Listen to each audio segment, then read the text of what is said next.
Hello everyone, welcome to SamZone। কেমন আছেন আপনারা? আপনাদের জন্য Oppo বাংলাদেশ নতুন একটা স্মার্টফোন লঞ্চ করে দিল এবং আমাদের হাতেও মাত্রই পাঠিয়ে দিল। তো চিন্তা করলাম আপনাদেরকে নিয়েই এবার একটু এটার ফার্স্ট ইমপ্রেশনটা দেওয়া যাক। Oppo A78 দেখতে বেশ সুন্দর না? বক্স খোলার আগে দেখাই দিলাম না। যাই হোক, এই স্মার্টফোনটাতে কোয়ালকম স্ন্যাপড্রাগনের প্রসেসর রয়েছে, 5000 mAh এর ব্যাটারি রয়েছে এবং দারুণ ফাস্ট চার্জিং সিস্টেম রয়েছে। ফুল এইচডি প্লাস রেজোলিউশনের অ্যামোলেড প্যানেল রয়েছে যা কিনা 90 হার্টজ হাই রিফ্রেশ রেটের। এরপরে ক্যামেরা 50 মেগাপিক্সেল মেইন শুটার, এর বাইরে আরো অনেক কিছু আছে। তো সবকিছু মিলে আসলে এটা দাম কেমন, কবে থেকে পাওয়া যাবে, কোথায় কি কিনবেন, কেমনে কি পাবেন, সবকিছু নিয়ে বিস্তারিত আলোচনা হবে আজকের ভিডিওতে। চলুন তাহলে আগে একটু আনবক্সিং করা যায়।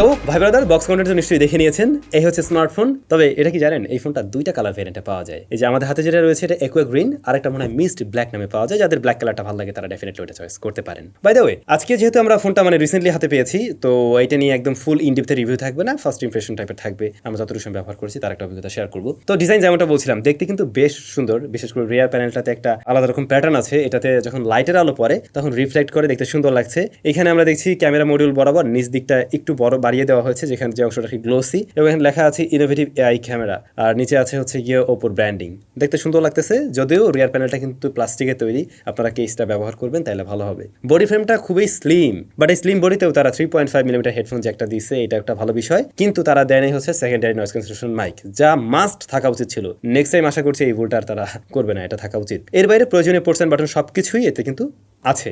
সামনে যদি আসি, আমি যতটুকু জানতে পারলাম ইন্টারনেট থেকে, এইটার ডিসপ্লেকে প্রোটেকশন করছে কর্নিং গরিলা গ্লাস 5। যদি তাই হয় তাহলে এটার জন্য একটা থামস আপ। এখনকার দিনে দাঁড়িয়ে স্মার্টফোনে খুব একটা দেখা যায় না ভাই। দেখা যায় না কেন জানেন? এখনকার দিনে দাঁড়িয়ে আমরা সবাই হচ্ছে গ্লাস প্রোটেক্টর ব্যবহার করি। কোম্পানিও বুঝে ফেলছে যে যদি আমি কর্নিং গরিলা গ্লাসের প্রোটেকশন না দেই, এখানে যদি খরচ কিছুটা বাঁচাই, ওরা এমনিতে একটা গ্লাস প্রোটেক্টর ব্যবহার করবে, যে কারণে হয়তো দেখা যায় না। যাই হোক, আজকে আমাদের একটা গিভের রেজাল্ট দেওয়ার কথা। তো আমরা আমাদের গ্রুপে কিন্তু গিভের রেজাল্টটা দিয়ে দিয়েছি। আপনারা একটু গ্রুপ থেকে দেখে নেবেন, SamZone গ্রুপে। এই ভিডিওতে আমি ওটা শেয়ার করতে পারলাম না, আপনারা গ্রুপ থেকে একটু কাইন্ডলি দেখে নিন। হ্যাঁ, আর এই স্মার্টফোনের কিন্তু প্রি অর্ডার শুরু হয়ে গেছে এবং ফার্স্ট সেল শুরু হতে যাচ্ছে 6 তারিখ থেকে। তো চাইলে আপনারা প্রি অর্ডার করে রাখতে পারেন, 6 তারিখ থেকে কিনতে পারবেন। আচ্ছা, ডিসপ্লেটার সাইজ হলো 6.43 ইঞ্চ। এটা মূলত AMOLED panel, full HD plus রেজুলেশনের, এবং এখানে হাই রিফ্রেশার থাকছে 90 হার্টজ। আমরা তো খুশি হয়ে যাই 120 হার্টজ পেলে, যদিও 120 হার্টজ আর 90 হার্টজ এর মাঝে আপনি খুব একটা তফাৎ পাবেন না, রেগুলার ব্যবহারে খুব একটা নোটিসেবল তফাৎ পাওয়া যায় না। আর আমরা চেক করে দেখছিলাম এটা ঠিকঠাকভাবে দিতে পারছে। দেন এটার ব্রাইটনেস পেয়েছি 430 পর্যন্ত। এটা ইনডোরে ঠিকঠাক আছে, যেমন ইনডোরে একদমই ইনডোরে হেভি লাইটিং কন্ডিশনে আপনি ভালোভাবে চালাতে পারবেন। বাট আউটডোরে গিয়ে আমরা যখন ছবি তুলছিলাম, শুট করছিলাম, তখন একটু স্ট্রাগল করছিল একদম ডিরেক্ট হার্শ লাইটিং কন্ডিশনে আর কি। টাচ রেসপন্স আবার যথেষ্ট ভালো, পিপিআইটাও যথেষ্ট ভালো। পিপিআই হচ্ছে গিয়ে 409 সাইজ অনুযায়ী পিপিআই কিন্তু একদম স্ট্যান্ডার্ড আছে, এটা ঠিক আছে। তারপর এটার কালার রিপ্রোডাকশনও যথেষ্ট ভালো, যেহেতু একটা অ্যামোলেড প্যানেল, এটা বেশ ভিভিড টাইপের কালার দেয়। ব্ল্যাকটা আমরা পিওর ব্ল্যাক পাবো, সেটাই স্বাভাবিক। আবার ডিসপ্লের টপ লেফটে থাকছে সিঙ্গেল পাঞ্চল, এই লুকটাও আমার কাছে ভালোই লেগেছে। তবে লোয়ার চিনটা না একটু মোটা, যদি এটা আরো ন্যারো থাকতো তাহলে ওভারঅল এই ডিসপ্লেটা থেকে সুন্দর একটা ইমার্সিভ ভিউ পাওয়া যেত, যেটা আমি মিস করছি। অলরাইট, এবার আমরা একটু ক্যামেরা নিয়ে কথা বলতে চাই। ওপোর ক্যামেরার প্রতি অনেকের এক্সপেকটেশন থাকে। এই স্মার্টফোনটার রিয়ারে মূলত দুইটা ক্যামেরা রয়েছে। মেইন শুটার হলো 50 মেগাপিক্সেলের, সাথে একটা 2 মেগাপিক্সেলের ডেপথ সেন্সর রয়েছে। এই ফোনটা কত টাকায় লঞ্চ হয়েছে? এই ফোনটার দাম হলো 27,990 টাকা, 28,000 টাকার ফোন। তো 28,000 টাকার ফোন থেকে আমরা মাস্ট আশা করবো আলট্রাওয়াইড শুটার। একটা সময় পাওয়া যেত, ইভেন ওপোর ফোনও পাওয়া যেত, বাট এখনকার দিনে দাঁড়িয়ে এই জিনিস ভাই সোনার হরিণ হয়ে গেছে, খুঁজে আর পাওয়া যায় না। তো এই ডেপথ সেন্সরের বদলে আসলে আলট্রাওয়াইড দিলে ওটা আরো বেশি কাজের হইতো। আর ফ্রন্ট ফেসিং ক্যামেরাটায় রয়েছে হচ্ছে গিয়ে 8 মেগাপিক্সেলের শুটার, যাও কিন্তু আমার কাছে একটু ছোটই মনে হয়েছে। ওপো সাধারণত বড় সড়ো সেন্সরই দেয় ফ্রন্ট ফেসিং ক্যামেরা, এটা একটু বড় দিলে সুবিধাই হতো। যাই হোক, আমরা বেশ কিছু ছবি কিন্তু অলরেডি তুলেছি, যেমনটা আপনারা দেখছেন বিভিন্ন সিচুয়েশনে। আমার যে বিষয়টা ভালো লাগছে, এটার কালার টোনটা ন্যাচারাল টাইপের রাখার তারা ট্রাই করছে। যেখানে ম্যাক্সিমাম স্মার্টফোনে দেখি আমরা কালার টুইক করে একটু বুস্ট করে দেয়, নাহলে ওভার স্যাচুরেটেড হয়ে যায়। এই ফোনটা অনেকটাই ন্যাচারাল টোনে ছবি দেওয়ার ট্রাই করে। সেই সাথে 50 মেগাপিক্সেলের একটা শুটার অনুযায়ী আমরা ভালোই কিন্তু শার্পনেস ডিটেল দেখছি। ইভেন ডাইনামিক রেঞ্জটাও ঠিকঠাক আছে। এখনকার দিনে দাঁড়িয়ে ম্যাক্সিমাম স্মার্টফোনে দেখবেন 50 মেগাপিক্সেলের শুটার, সেটা একদম ওই 10-12 হাজার টাকা থেকে শুরু করে 30-40 হাজার টাকা পর্যন্ত অনেক ফোনেই আছে। তো সে সমস্ত জায়গায় অনেক ফোনের চাইতেই এটার 50 মেগাপিক্সেলটা ভালো রেজাল্ট দিচ্ছে। এই ফোনটার যে দাম 28,000 টাকা, এর আশেপাশে অফিসিয়াল যেগুলো স্মার্টফোন পাওয়া যায় তাদের সাথে কম্পেয়ার করলে ডে লাইট কন্ডিশনের ছবি আমার মনে হয় ইজিলি কম্পেয়ারেবল বা অনেকের চাইতে বেটার রেজাল্ট দিচ্ছে। লো লাইটে আমরা টুকটাক কয়েকটা ছবি নিয়েছিলাম ইনডোরে, যেমনটা আপনারা দেখছেন। লো লাইটটা আরেকটু বেটার হতে পারতো আর কি।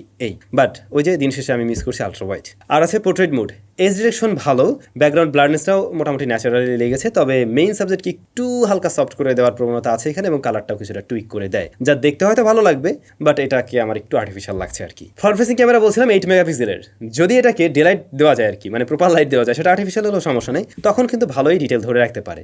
বাট লাইট কমতে থাকলে এটা অনেকটাই সফট ছবি দেয়, অনেকটাই নয়েজ গ্রেনের দেখাও পাওয়া যায়। প্রপার লাইটিং কন্ডিশনে এর ফ্রন্ট ফেসিং ক্যামেরার ছবি অনেকের কাছে হয়তো ভালো লাগবে, ন্যাচারাল টোনটা দিলে ন্যাচারাল ছবি পাওয়া যায়, আর একটু যদি ওই যে এখানে কি বিউটি মুড আছে ওটা থাকলে একটু সুন্দর বানিয়ে দেবে আপনাকে, আপুদের হয়তো ভালো লেগে যাবে। তো সব মিলে না ক্যামেরায় আমার মনে হয়েছে এখানে ফ্রন্ট ফেসিং ক্যামেরা আরেকটু ইমপ্রুভমেন্টের সুযোগ ছিল, আর একটা আল্ট্রাওয়াইড থাকতে পারতো, তাহলে ক্যামেরাটা এই বাজেট থেকেও স্ট্যান্ডার্ড হতে পারতো। ও হ্যাঁ, আমরা তো ভিডিও শুটও করছিলাম, এটা দিয়ে সর্বোচ্চ ভিডিও রেকর্ড করা যায় 1080p 30 fps এ। ভিডিওতে স্ট্যাবিলিটি পাবেন মোটামুটি ভালো স্ট্যাবল, বাট রেজুলেশন কম, কিছু করার নাই, আর এদিকে এফপিএসও 30 পর্যন্তই। হ্যাঁ, এটা ভিডিও অ্যাভারেজ কোয়ালিটির মধ্যে থাকবে, স্ট্যাবিলিটির দিক থেকে মোটামুটি ঠিকঠাক আছে। তো ভাই অনেক কিছুই তো দেখে ফেললাম, বাট পারফরমেন্সের কি অবস্থা? এই স্মার্টফোনটিতে কোয়ালকম স্ন্যাপড্রাগনের প্রসেসর রয়েছে, ফার্স্টে আমি বলছিলাম কোয়ালকম স্ন্যাপড্রাগন 680, যা মূলত 6 nm একটি প্রসেসর। এর পাশাপাশি রয়েছে 8GB র্যাম, 256GB স্টোরেজ আর র্যাম একদম ঠিকঠাক আছে, এটা নিয়ে কোনো কমপ্লেন নেই। বাট প্রসেসরটা অনেক ছোট হয়ে গেছে, এই প্রাইস পয়েন্ট অনুযায়ী প্রসেসরটা হয় নাই। এই প্রসেসর কিন্তু অলরেডি এর আগে আমরা বেশ কিছু স্মার্টফোনের সাথে ব্যবহার করেছি, ইভেন আরও কম দামেই ব্যবহার করেছি, আর এটা আসলে আরও কম দামে আসা উচিত। তো এই প্রসেসর পারফরমেন্স সম্বন্ধে জানেন, নতুন করে আর মনে হয় না কিছু বলার দরকার আছে। এটা হলো এমন একটা পারফরমেন্স দিতে পারবে, লাইক এখানে তো আমরা 8GB র্যাম দেখছি, আর এদিকে কালার ওয়েস থাকছে, তো সব কিছু মিলে রেগুলার পারফরমেন্সের জন্য একটা স্মুথ পারফরমেন্স পাবেন। যেমন ধরুন আপনি সোশ্যাল মিডিয়া ব্রাউজ করেন, মাঝে মধ্যে টুকটাক 2D গেমগুলো খেলেন, খুব একটা হেভি গেমিং করেন না, তারপরে একসাথে অনেক ভারী কাজ করেন না, হেভি ইন্টারনেট প্রয়োজন হয় এমন না, সেই সমস্ত কাজগুলো কিন্তু সহজেই হ্যান্ডেল করতে পারে। যেমনটা দেখছেন আমরা অ্যাপ ওপেন ক্লোজ টাইম মোটামুটি ঠিকঠাক পেয়েছি, মানে এইটাকে ফাস্ট বলা যাবে না, এরকম প্রাইস পয়েন্টে এর থেকেও ফাস্টার স্মার্টফোন আছে, বাট রেগুলার কাজবাজের জন্য ঠিকঠাক আছে। আবার যদি গেমিং এর কথা চিন্তা করেন, ওই যে যেমনটা বললাম 2D গেমগুলো ঠিক আছে, তারপরে আপনি এখানে ধরুন মাঝে মধ্যে ফ্রি ফায়ার খেলবেন, দেন ওকে, বাট পাবজি, তারপরে হচ্ছে সিওডি, এদিকে হচ্ছে গিয়ে আপনার জেনশন ইম্প্যাক্ট, এই ধরনের গেমগুলো কিন্তু এই স্মার্টফোনে চালানোর জন্য উপযোগী না। চলে ঠিকই, কিন্তু খেলে সেই মজাটা পাওয়া যায় না, আমরাও ট্রাই করে দেখছিলাম আর কি। তো সময় কাটানোর জন্য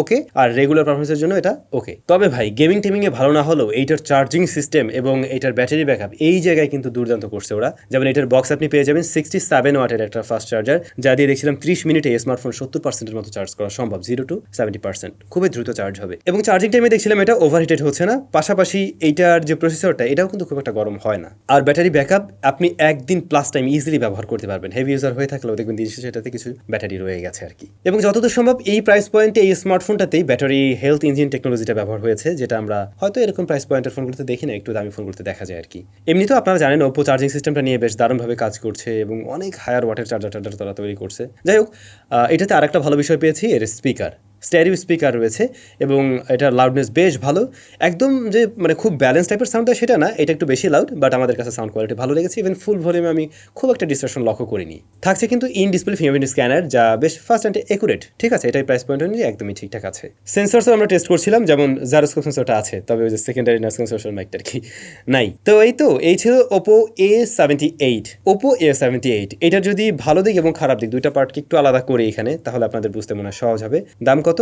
28,000 টাকা। হ্যাঁ, তো 28,000 টাকায় আমরা ভালো দিকের মধ্যে কি কি দেখছি, যেমন এটার ডিসপ্লেটা ভালো লাগবে এটুক শিওর, তারপর এটার ব্যাটারি এবং চার্জিং টেকনোলজি এটাও ভালো লাগবে, মেইন ক্যামেরাটা আপনাদের ভালো লাগবে, আর ডিজাইনটা হয়তো ম্যাক্সিমাম মানুষেরই ভালো লাগবে। তবে যে সমস্ত জায়গাগুলোতে ইমপ্রুভমেন্টের সুযোগ ছিল, লাইক এর ফ্রন্ট ফেসিং ক্যামেরাটা আরেকটু বড় করা যেত, একটা আল্ট্রাওয়াইড শুটার থাকতে পারতো, আর এটার প্রসেসরটা আরেকটু বেটার হতে পারতো, অথবা দাম কিঞ্চিত কম হতো, তাইলে পরে এটা মানে তখন ওই যে ব্যালেন্স, সবার জন্য ব্যালেন্স হতো। So I hope next time তারা আরও বেটার কিছু করার ট্রাই করবে। যাই হোক, আমরা এই ফোনটা যদি পারি একদম ইন ডিপতে কোনো একটা রিভিউ দেওয়ার ট্রাই করবো নেক্সট টাইম।